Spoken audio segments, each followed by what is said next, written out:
So in Seekers of the Storm, our antagonist is the False Sun. And the False Sun is a construct of 3 parts. The first is Providence. False Sun is made in his image by Lemurians that are very scared to be without Providence. Aurelianite, with her captors gone, is now reaching beyond her cage. She's trying to get out and she has no jailers anymore to keep her inside. So we're seeing her exploring new abilities in this DLC.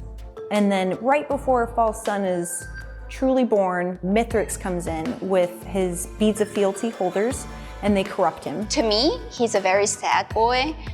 He got betrayed. We had a lot of fun making him, and he's very crucial to the lore. I'm really excited about when players find out who he is actually in the game. We come in as fans of the franchise that are trying to make good on a thing. We always fall back on the idea of like, is this interesting and is this fun? I wanted to feel like everything around them is supporting the storytelling. I want them to stop and look at the environment and be like, wow, this is pretty.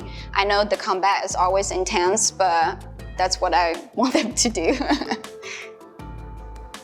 The various settings and location that we chose for this DLC is actually very heavily based on lore. Sometimes we would like to pick an enemy and we want to build an environment around it. And that's a thing where Risk of Rain do a lot, where, for example, in Abyssal Depths, the special enemy there is Imp, and there's actually a lot of lore attached to it. So we kind of want to keep that consistent for our new DLC stages as well. As I was writing for Seekers of the Storm, for every log that came out, there were 10 dead logs that never will see the light of day. But you know, out of those 10, 3 of them, they just weren't in the right place at the right time. If someone is out there who just wants a bunch of content, cool, we got you covered.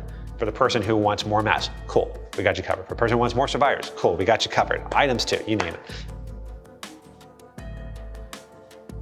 The design intent for Day and Night version for Verdant Fall is that we want the player to be able to experience the different take on a familiar stage that they're already been through.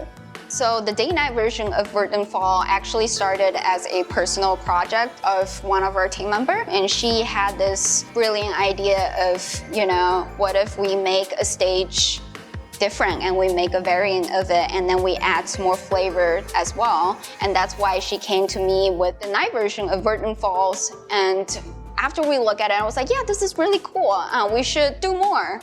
There are props that's very specific to the night version and makes more sense. And the skybox is totally different. And we added new areas for the night version that players are not always get to access to.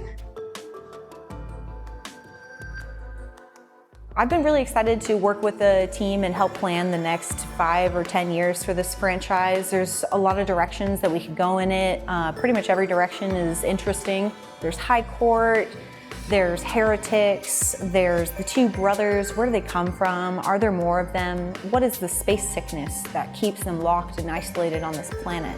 Does that apply to all Cyclopses? There's a ton of mysteries to be dug out in this world, and I look forward to pulling every thread I can find.